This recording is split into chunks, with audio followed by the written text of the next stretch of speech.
My dear students, welcome back to my channel. তোমরা দেখছো বিশ্বাস টিউটোরিয়াল ইউটিউব চ্যানেল। আর এখনকার ক্লাসে আমি আমাকে দেখুন এই গল্পটি থেকে দ্বিতীয় পর্বের এমসিকিউ বা এসএকিউ টাইপ প্রশ্নের উত্তর তোমাদের সামনে উপস্থাপন করব। এর আগে প্রথম পর্বে আমি 64টি এই জাতীয় প্রশ্ন আলোচনা করেছি টেক্সট খুঁটিয়ে। এবারে আরও 68টি প্রশ্ন নিয়ে হাজির হয়েছি। চলো তাহলে দেরি না করে আমি একদম টেক্সট খুঁটানো 100% কমন এই তোমাদের এই গল্প থেকে আমি তোমাদের যে ক্লাসটি দিচ্ছি এখান থেকে 100% কমন তোমরা পেয়ে যাবে। চলো দেখো, দ্বিতীয় পর্বটি 65 নম্বর থেকে শুরু হয়েছে। গল্পকথক যখন তার স্ত্রীকে ধরা দেবেন না জন্য গলির মধ্যে ঢুকে গেলেন তখন তার স্ত্রী কি করতে লাগলেন? উত্তর, দিশেহারা হয়ে এদিক ওদিক হাঁটতে লাগলেন এবং বিভিন্ন গলিতে খুঁজতে লাগলেন। পরের প্রশ্ন, এমন করুণ হয়ে গেছে ওর মুখশ্রী, চোখ দুটোও ছলছলে আর লাল হয়ে গিয়েছিল। কার কখন এমন অবস্থা হয়েছিল? গল্পকথককে খুঁজে না পেয়ে তার স্ত্রীর এমন অবস্থা হয়েছিল। পরের প্রশ্ন, 1 ফুট দূরত্বের ভিতর দিয়ে হেঁটে গেল তবু আমাকে চিনতে পারল না। কে কাকে চিনতে পারেননি? গল্পকারের স্ত্রী তাকে চিনতে পারেননি। 68 নম্বর, খুব অবাক হলাম আমি। কে কী কারণে অবাক হয়েছিলেন? উত্তর, 1 ফুট দূরত্বের মধ্যে প্রায় মুখোমুখি দাঁড়িয়ে দেখা হলেও গল্পকারকে তার স্ত্রী চিনতে পারেননি, তাই তিনি অবাক হয়েছিলেন। 69 নম্বর, গল্পকথক অন্য পথে তাড়াতাড়ি গিয়ে অন্য একটি গলিতে কোন দোকানের সামনে কড়া আলোয় দাঁড়িয়েছিলেন? কাচের বাসনের দোকানের সামনে। 70 নম্বর, এমনকি পেরিয়ে গিয়ে একবার পিছু ফিরেও দেখল না। কার কথা বলা হয়েছে? গল্পকথকের স্ত্রীর কথা বলা হয়েছে। 71, এরকম কয়েকবার আমাদের দেখা হলো। গল্পকথক এবং তার স্ত্রীর সঙ্গে কোথায় কোথায় দেখা হয়েছিল? উত্তর, কখনো বইয়ের দোকানের সামনে, কখনো ফলের দোকান কিংবা পুতুলের দোকানের সারিতে দেখা হয়েছিল। পরের প্রশ্ন, কথকের স্ত্রী তাকে কেমনভাবে খুঁজতে খুঁজতে পেরিয়ে গিয়েছিল? উদ্ভ্রান্তভাবে। উদ্ভ্রান্ত শব্দটির অর্থ কী? ব্যাকুলভাবে বা দিশাহীনভাবে। নেক্সট 74 নম্বর, আমি ভাবলাম কথক তার স্ত্রী সম্পর্কে কী ভেবেছিলেন? উত্তর, কথক ভেবেছিলেন মফস্বলের মেয়েটা অর্থাৎ তার স্ত্রী খুব ঘোরেল, তাই তিনি ইচ্ছে করে লুকিয়েছিলেন। এটা বুঝতে পেরে ইচ্ছে করেই তিনি তাকে চিনতে চাইছেন না। 75, ঘোরেল শব্দের অর্থ কী? অত্যন্ত ধূর্ত বা চালাক।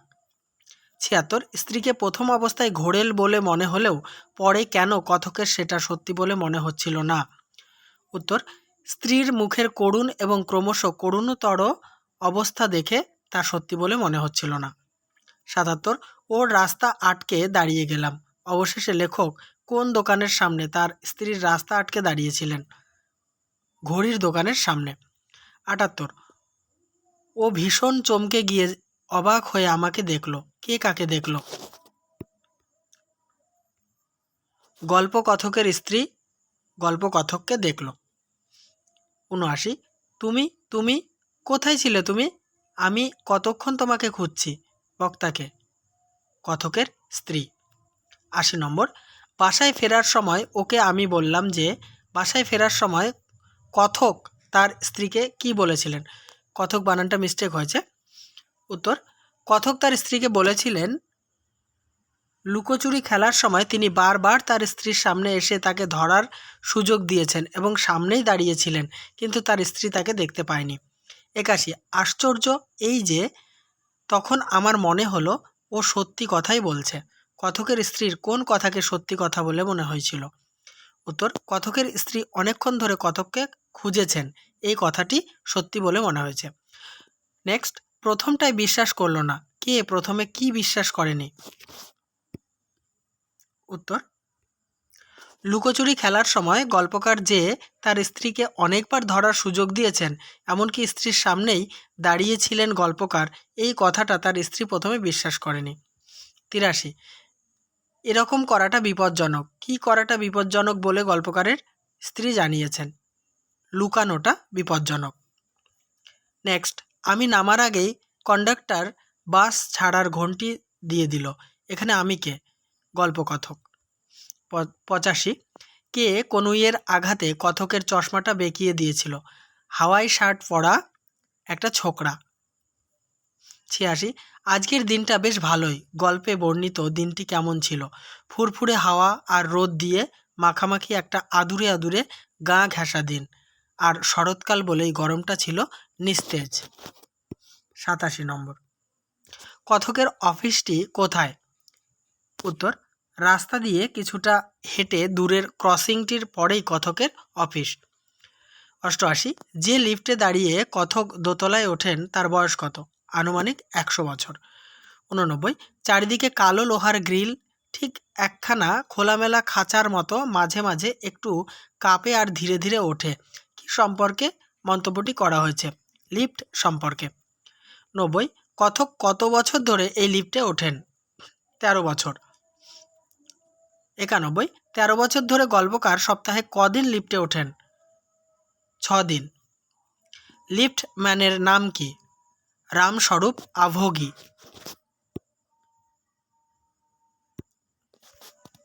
93। রামস্বরূপ আভোগী কথককে কত বছর বয়স থেকে দেখছেন? যখন কথকের বয়স 24 কি 27 বছর তখন থেকে দেখছেন। নেক্সট, যদি সত্যি জিজ্ঞেস করি তাহলে এক্ষুনি রামস্বরূপ হা হা করে হেসে উঠে বলবে। কি বলবে? কথকের নাম বলবে। 95। রামস্বরূপ আভোগী কথককে কি নামে ডাকেন? অরবিন্দ বাবু। অরবিন্দ বাবু বলে ডাকেন। গল্পকথকের আসল নাম কি? অরিন্দম বসু। গল্পকার কোথায় চাকরি করেন? ব্যাংকে চাকরি করেন। কথকের অফিসটি কতলায় অবস্থিত? দোতলায়। কথক কত বছর ধরে ব্যাংকের ক্যাশ কাউন্টারে কাজ করছেন?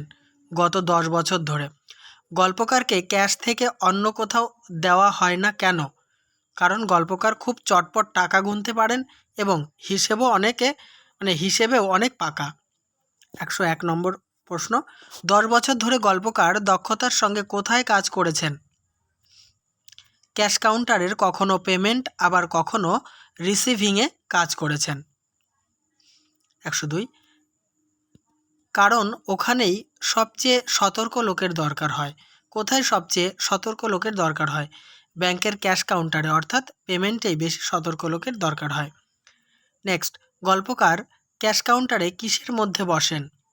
একটা তারের খাঁচার মধ্যে বসেন। 104 নম্বর প্রশ্ন। তার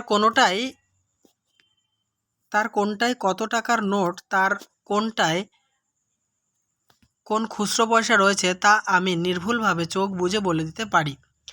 এ প্রসঙ্গে কথক কিসের ইঙ্গিত দিয়েছেন? একটা তারের খাঁচার মধ্যে লেখক যেখানে বসেন কথকের বুকের কাছে অনেকগুলি খোপওয়ালা একটা ড্রয়ার আছে, সেখানে তার ইঙ্গিত দেওয়া হয়েছে। আসলে এই ড্রয়ারের ইঙ্গিত দেওয়া হয়েছে। 105।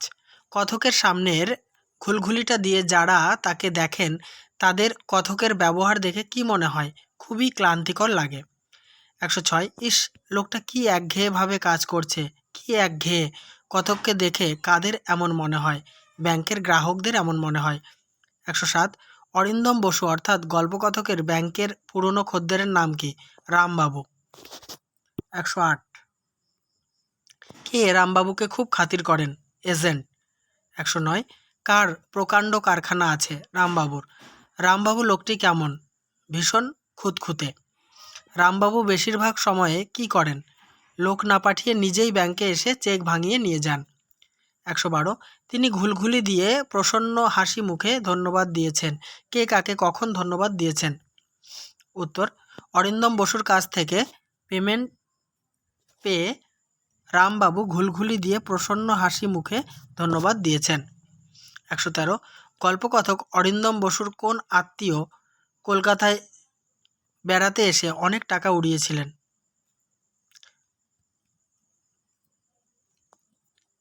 দেখো, প্রশ্নটি আবার বলি আমি।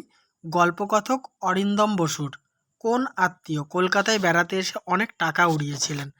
উত্তরটি হবে গল্পকথকের শালা, মানে অরিন্দম বাবুর শালা, বড় শালা কলকাতায় এসে অনেক টাকা উড়িয়েছিলেন। 114। কথকের বড় শালা তাকে কোন রেস্তোরাঁয় নিয়ে গিয়েছিলেন? পার্ক স্ট্রিটের একটা বড় রেস্তোরাঁয় নিয়ে গিয়েছিলেন। 15 সেখানে গিয়ে দেখি রামবাবু। কথক কোথায় গিয়ে রামবাবুকে দেখেছিলেন? পার্ক স্ট্রিটের একটি বড় রেস্তোরাঁয় গিয়ে দেখেছিলেন। 16 নম্বর 116 নম্বর একা বসে আছেন, হাতে সাদা স্বচ্ছ জিন, খুব স্বপ্নালু চোখ। কার কথা বলা হয়েছে? রামবাবুর কথা বলা হয়েছে। 117 কথক অরিন্দম বসুর রামবাবুর সঙ্গে দেখা করার কথা তেমন মনে হয়নি কেন?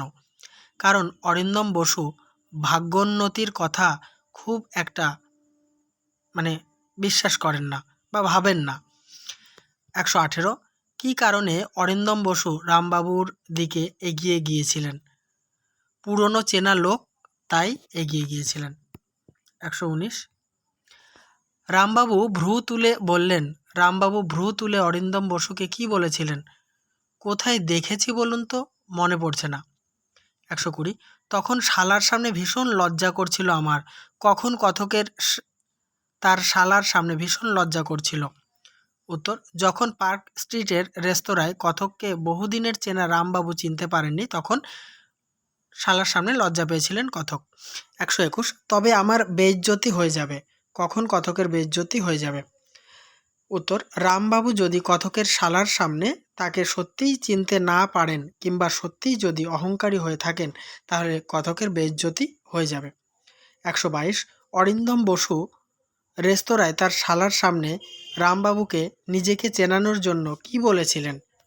উত্তর, কথক মরিয়া হয়ে ব্যাংকের নাম বলেছিলেন এবং তিনি যে ক্যাশ কাউন্টারে বসেন সেটিও বলেছিলেন। 123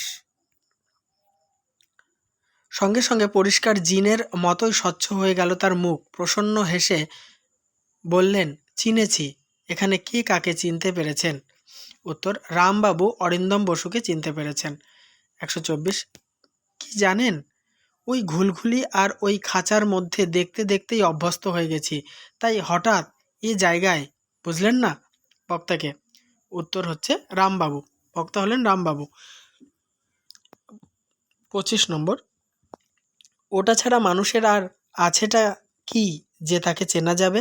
ওটা বলতে কি বোঝানো হয়েছে? পার্সপেক্টিভ। 26 তবে দেখবেন আপনি আর আমি, আমাদের কোনো সত্যিকারের পরিচয় নেই। কি করলে রামবাবু এবং গল্পকথকের আর কোনো সত্যিকারের পরিচয় থাকবে না? উত্তর, ব্যাংকের খাঁচার মধ্যে ঘুলঘুলির ভেতর কথক এবং কোট প্যান্ট টাই আর টাক মাথা, এর মধ্যে দিয়ে রামবাবু। এসব থেকে যদি আলাদা করে নেওয়া যায়, তাহলে তাদের আর সত্যিকারের কোনো পরিচয় থাকবে না। 127 নম্বর পার্সপেক্টিভ শব্দের অর্থ কী? দেখো, এটি একটি ইংরেজি শব্দ। এর অর্থ হচ্ছে দৃষ্টিকোণ। 128 রামবাবু ছেলেবেলায় কোথায় থাকতেন? রেল কলোনিতে থাকতেন। নেক্সট, রামবাবুর বাবা কোন চাকরি করতেন? টালি ক্লার্কের চাকরি করতেন। 130 কাটিহারে আমাদের রেল কোয়ার্টারে প্রায়ই পাশের বাড়ি থেকে একটি মেয়ে আসতো। কাদের রেল কোয়ার্টারের কথা বলা হয়েছে? রামবাবুদের। 131 যে মেয়েটি কাটিহারে রামবাবুদের কোয়ার্টারে আসতো, তার বাড়িতে আদর ছিল না কেন? কারণ মেয়েটির ছিল সৎমা। 132 মেয়েটি মাঝে মাঝে রামবাবুদের বাড়িতে এসে উনুনের ধারে কার পাশে বসতো? রামবাবুর মায়ের পাশে বসতো। তাহলে বন্ধুরা, এই আলোচনার সাথে সাথে আমি এই পর্বের আলোচনা সমাপ্ত করলাম। নেক্সট পর্ব নিয়ে খুব তাড়াতাড়ি হাজির হব। তাই প্রথম পর্ব কিন্তু অবশ্যই, প্রথম পর্বে 64টি প্রশ্ন আলোচনা করেছি। এই পর্ব আর প্রথম পর্ব দিয়ে মোট 132টি আলোচনা করলাম। আরও সম্ভবত 2টি পর্বে আমি এই প্রশ্নোত্তর শেষ করব, কারণ টেক্সট খুঁটিয়ে এমনভাবে আমি প্রশ্নোত্তর তৈরি করছি যাতে 100% তোমরা কমন পাও। অবশ্যই চ্যানেলকে সাবস্ক্রাইব করে রাখো, আর কেমন লাগছে আমার আলোচনা অবশ্যই কমেন্ট বক্সে লিখে জানাতে ভুলো না।